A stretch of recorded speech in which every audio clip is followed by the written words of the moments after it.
अपने यहाँ संस्कारों की परंपरा में, जैसा कि आप निरंतर संस्कार के विषय में श्रवण कर रहे हैं, ये संस्कार हमारी संस्कृति के संरक्षण के लिए मूल आधार है।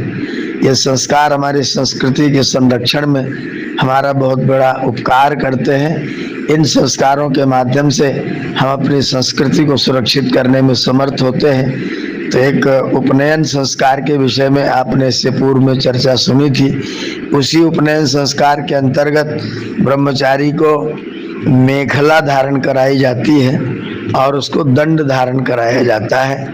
जब हम उसके साथ में वेदारंभ संस्कार करते हैं, उपनयन के साथ वेदारंभ, उस वेदारंभ के अंतर्गत हम लोग बच्चे को मेखला धारण कराते हैं और उसको दंड भी धारण कराते हैं। तो ये विचारणीय बिंदु है, विचारने की चीज है कि ब्रह्मचारी के कटी में मेखला बांधने का और ब्रह्मचारी के हाथ में दंड देने का क्या महत्व है। आइए इस विषय पर बहुत संक्षेप में एक उपयोगी चर्चा श्रवण करते हैं। ब्रह्मचारी का उपनयन संस्कार हो चुका है। उसने कहा है अपने गुरु से, अधि भू सावित्री भो अनुब्रूहि। गुरुजी, मैं सावित्री देवता का जो गायत्री मंत्र है उसको मैं पढ़ना चाहता हूँ, मैं उसको पढ़ूंगा, आप मेरे ऊपर कृपा करें और मुझे इस मंत्र का आप उपदेश करें। तो आचार्य ब्रह्मचारी के लिए गायत्री मंत्र की शिक्षा देता है। गायत्री मंत्र उसको पढ़ करके सुनाता है, उसको 3 भाग में करके अभ्यास करके पढ़ाता है। ओम भूर्भुवस्वः तत्सवितुर्वरेण्यं भर्गो देवस्य धीमहि धियो यो नः प्रचोदयात्। परमात्मा सर्वरक्षक है, प्राणों का प्राण है, दुखों का विनाशक है, सुख स्वरूप है। उसी का वैदिक नाम, शुद्ध नाम, निज नाम, पवित्र नाम ओम नाम है। वह परमात्मा हमारे लिए सविता है, माने पालक है, प्रेरक है और उत्पादक है। उत्पन्न वही करता है, पालन वही करता है, प्रेरणा वही करता है, इसलिए वो सविता है। और उसका प्रत्येक गुण कर्म स्वभाव सब कुछ दिव्य है, इसलिए वो देव है। तो सवितुर देवस्य, उस सविता देवता का जो वरेण्यम माने वर्ण करने योग्य, भर्गा माने क्लेशों को भस्म करने वाला जो उसका तेजस स्वरूप है, उस तेजस स्वरूप को वयम धीमहि, हम अपने अंतःकरण में उसको धारण करें, हम उस तेजस स्वरूप को धारण करें जिससे धियो यो नः प्रचोदयात्, परमात्मा हमारी बुद्धियों को प्रेरित करे। ये मंत्र का उपदेश आचार्य ब्रह्मचारी को करता है और मंत्र का उपदेश करने के बाद में उस ब्रह्मचारी के कमर में मेखला बांध देता है, उसके कमर को कस देता है। आपने सुना होगा कि लक्ष्य को प्राप्त करना हो तो कमर कस लो। ये कमर कसने का मतलब क्या है? हमारा जो शरीर है वो कमर से नीचे का जो हिस्सा है उसका नाम है पृथ्वी। कमर से लेकर के और कंठ तक का जो हिस्सा है, कमर से कंठ तक, कटी से कंठ तक, इसका नाम है भुआ, यह है अंतरिक्ष। और कंठ से लेकर के शिखा तक, चोटी तक जो सिर का भाग है उसका नाम है स्वाहा, देवलोक। तो इस पृथ्वी लोक और अंतरिक्ष लोक का जो जोड़ है वो कटी भाग है, वो कमर है। इस कमर को कसने का विधान किया गया है। इसका मतलब है कि धरती से हमारे अंदर की जो ऊर्जा है, जो हमारा देवलोक और अंतरिक्ष लोक में जो ऊर्जा है, वो ऊर्जा जा करके अर्थ के माध्यम से नीचे जमीन में न चली जाए, धरती में न चली जाए, वह ऊर्जा सुरक्षित रहे। इसके लिए उसका एक कुचालक कटी में जो है मेखला बांध दी जाती है, जिससे हमारी ऊर्जा सुरक्षित रहे। तो कटी में मेखला बंधी हुई है और उसके लिए वेद ने मंत्र दिया, स्वसा देवी सुभगा मेखला इयम, इयम मेखला सुभगा स्वसा देवी वर्तते। यह जो मेखला है वो बहन है, स्वसा है। स्वसा माने वैदिक शब्द स्वसा माने बहन, और ये सुभगा है, बहुत सौभाग्यशालिनी है, और ये देवी है, दिव्य गुण युक्त है। यह स्वसा है, हमारी सबकी बहन है, यह देवी है, यह सुभगा है, इसको हम लोग मेखला बोलते हैं। तो यह मेखला हमारी बहन, जैसे बहन अपने भाई के चरित्र की सुरक्षा करती है, अपने भाई की देखभाल करती है, अपने भाई का पालन पोषण करती है और अपने भाई को रास्ते से भटकने नहीं देती है, उसी प्रकार से यह मेखला भी व्यक्ति को अपने रास्ते से भटकने नहीं देती है। मेखला कटी में बांधी जाती है और इसकी जो गांठ होती है वो 2-3 बार लगाई जाती है, तो गांठ थोड़ी सी मोटी हो जाती है और वो गांठ जो होती है वो यहाँ अपने सामने रहती है, नाभि के नीचे वो गांठ लगी हुई होती है। ब्रह्मचारी अपने ब्रह्मचर्य की वीर की रक्षा कर रहा होता है, अपने वीर की रक्षा के प्रयत्न कर रहा होता है। रात को सोते समय औंधे मुंह, कभी कभी करवट बदलते बदलते वो औंधे मुंह हो जाता है। औंधे मुंह जब वो होता है तो उसका जननेंद्रिय उसके बिस्तर से लगता है और जननी बिस्तर से लगने पर रगड़ से उसके अंदर उत्तेजना आती है। उत्तेजना आती है तो वीर्यपात होने का, स्वप्न दोष होने का जो अवसर होता है, चांस होता है, जो खतरा होता है वो बढ़ जाता है। तो ब्रह्मचारी अगर औंधे मुंह लेट ही नहीं पाएगा, सिर नीचे को करके लेट ही नहीं पाएगा, तो फिर उसको इस तरह के खतरे नहीं पैदा होंगे। और वो व्यक्ति जब औंधे मुंह नहीं लेटेगा तो जो स्वाभाविक रूप से जननेंद्रिय के दबाव के कारण से, उत्तेजना के कारण वीर्यपात होने की संभावना बढ़ रही थी, वो गांठ जो होगी, जो नाभि के नीचे मोटी गांठ लगी हुई है, वो उसको औंधा मुंह लेटने नहीं देगी और वो तुरंत अपने करवट में बदल के आ जाएगा। जब वो करवट में आ जाएगा तो स्वप्न से बचेगा, स्वप्न दोष से बचेगा और वीर के संरक्षण में उसको सहायता मिलेगी। तो जैसे बहन अपने भाई की रक्षा करती है, वैसे देवी मेखला जो है वो भी ब्रह्मचारी के ब्रह्मचर्य की रक्षा करती है, उसको ब्रह्मचारी बने रहने में उसका सहयोग करती है। इसलिए इसको स्वसा कहा गया है। ये स्वसा, ये बहन के रूप में अपने भाई की सुरक्षा प्रदान करती हुई एक कटी में बांधी जाती है, कमर में बांधी जाती है, जिससे ब्रह्मचारी को, जिससे विद्यार्थी को अपने ब्रह्मचर्य की रक्षा में सहायता मिलती है और वो कभी भी औंधे मुंह लेट करके सपने में, विस्मृति में जब वो सो रहा होता है, उसको पता ही नहीं किधर कौन से करवट में सोया है, लेकिन वो गांठ जब उसके पेट पर आके दबती है तो तुरंत उनीदा से तंद्रा की स्थिति में ही वह व्यक्ति तुरंत अपना करवट बदल लेता है और औंधे मुंह सो नहीं पाता है, औंधे मुंह लेट नहीं पाता है। इस दृष्टि से भौतिक तरीके से मेखला हमारी रक्षा करती है।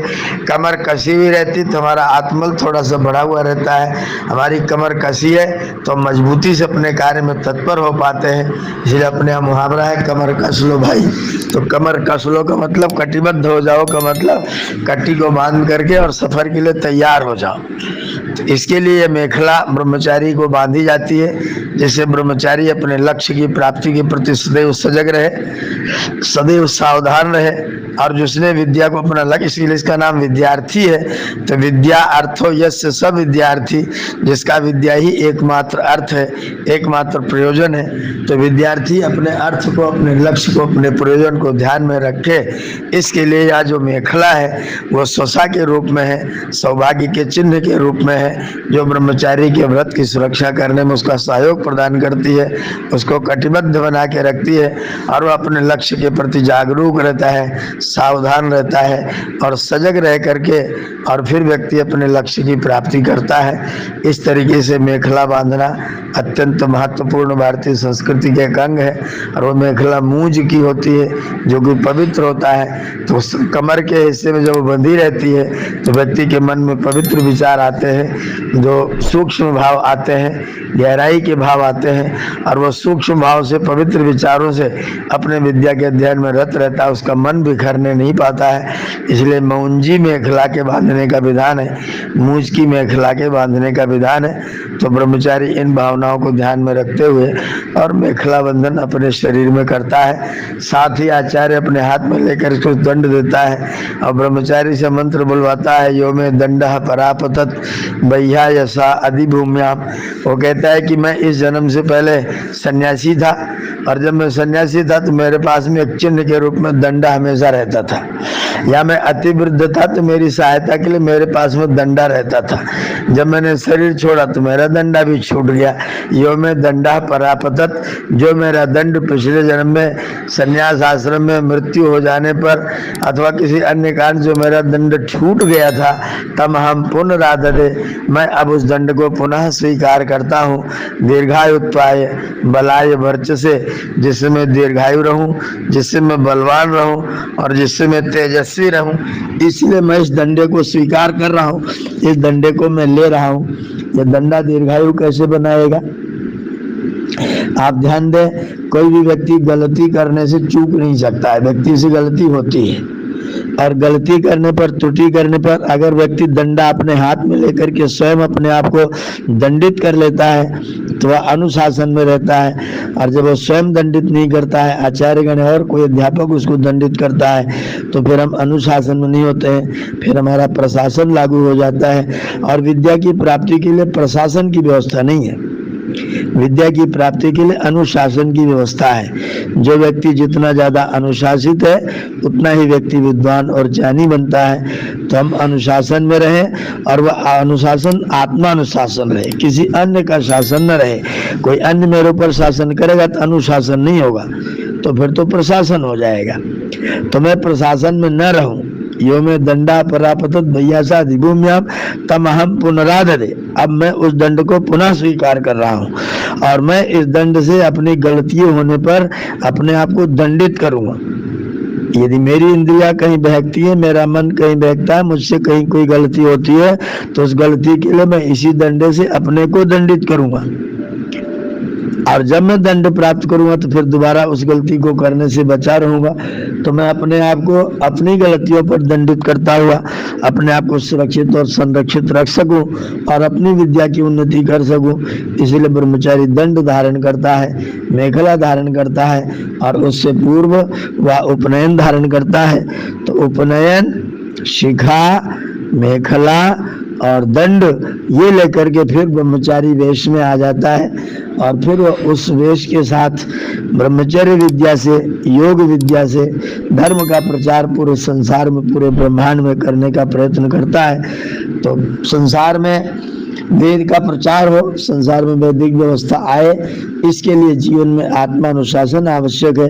आत्मानुशासन के लिए दंड है, और सूक्ष्म आत्मानुशासन के लिए मेखला है। तो मेखला और दंड दोनों मिलकर के मेरे जीवन को बिखरने से बचा लेते हैं, और मैं अपने इस जीवन को दंड और मेखला के माध्यम से पवित्र करने में, सुदृढ़ करने में, मजबूत बनाने में समर्थ हो पाता हूँ। तो मेखला और दंड को ब्रह्मचारी अवश्य धारण करे।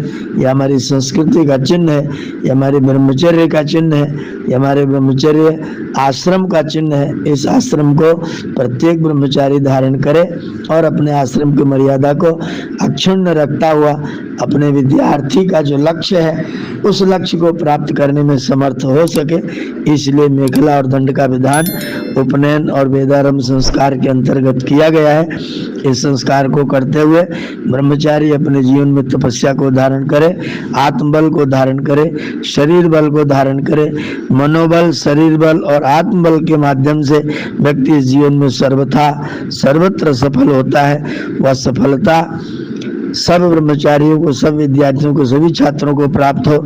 इस मंगल कामना के साथ ब्रह्मचारी अपने व्रत में सदैव सजग रहे, सदैव सावधान रहे, ब्रह्मचर्य का लोप न होने पाए, और ब्रह्मचर्य का लोप किए बिना अपने विद्या की उन्नति निरंतर करते रहे, जिससे उनके जीवन ज्योति जगे और उनकी जलती हुई जीवन ज्योति से राष्ट्र की जीवन ज्योति जगती रहे, और मेरा राष्ट्र बलवान, वर्चस्वी और तेजस्वी होवे। आ ब्रह्मण ब्राह्मणो ब्रह्म वर्चसी जायताम, आ राष्ट्रे राजन्यः शूर ईशभ्यो दिव्याधि महारथो जायताम, दोग्ध्री धेनुर्वोढा अनड्वान आशु शक्ति।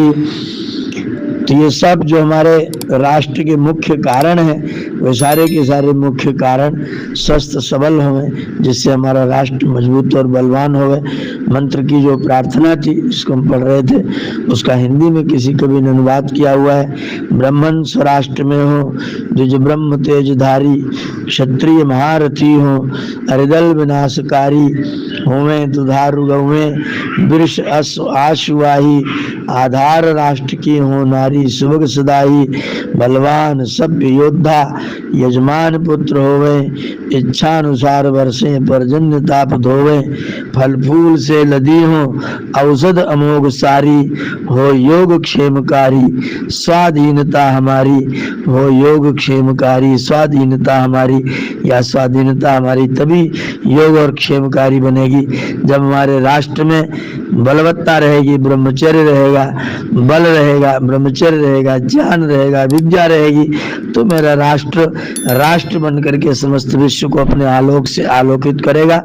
ऐसी मंगल कामना के साथ मैं अपनी वाणी को विरमित करता हूँ। आप सबका बहुत बहुत धन्यवाद। ओम।